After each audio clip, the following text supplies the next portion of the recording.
Okay, hey, Sam, nice to have you here. Can you want to tell us just a little bit about you and exactly what is a CST? So a CST is a certified surgical technologist. We help set up the surgeries. We assist the doctor during surgery, make sure the rooms get turned over in time for the next surgery.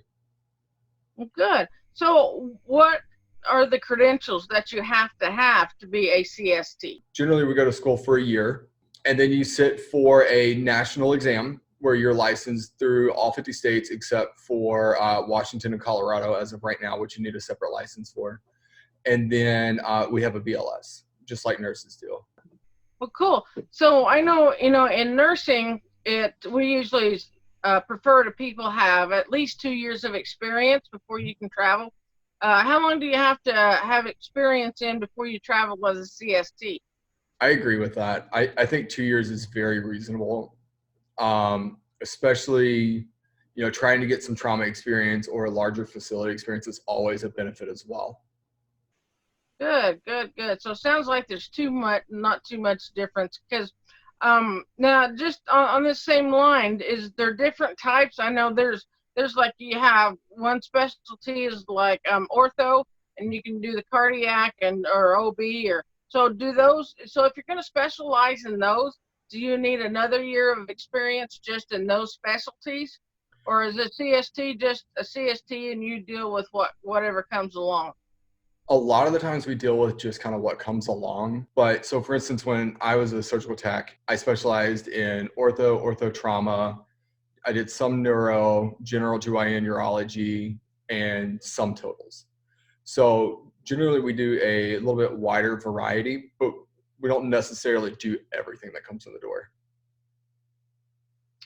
Sounds like fun. The only thing that bothers me, I did when I did my rotation in OR. It seems like we just did the same old, just tonsils and epis and coles, and to me that would get boring after a while. But I guess you get in a bigger hospital, then you have more to work with. So, are they readily available for a CST, or do you have to really be you can't be picky and choosy, I take it, but is there enough jobs to keep a CST busy? Definitely. There's definitely enough jobs to keep CSTs busy as a traveler.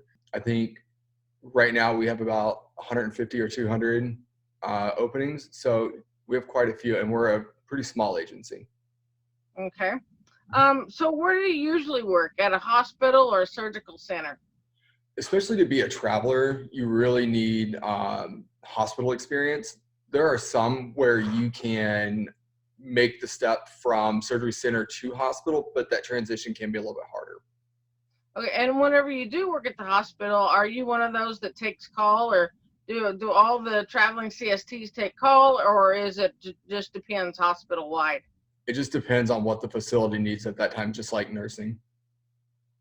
So, and on the benefits and pay, I take, the pay to me would be somewhere in between an LPN and an RN. But what about the benefits, or do you have a better way how to evaluate a CST's pay? Not really, pretty much the same. And I would agree with you. It's about on the same level as an LPN and in between that and an RN for sure. But the benefits are usually about the same. Okay. And is there anything else you would like to add? Definitely be flexible in where you go. That it's always beneficial. I see it, a lot of travelers where they get in trouble is they're like, I only want to go here and for this much. And it just, sometimes you can go without an assignment if you're not flexible. Good. So, all righty. Well, thank you so very much, Sam, for taking time out of your busy schedule and discussing these 7 questions with us. That's all for this week. See y'all. Bye.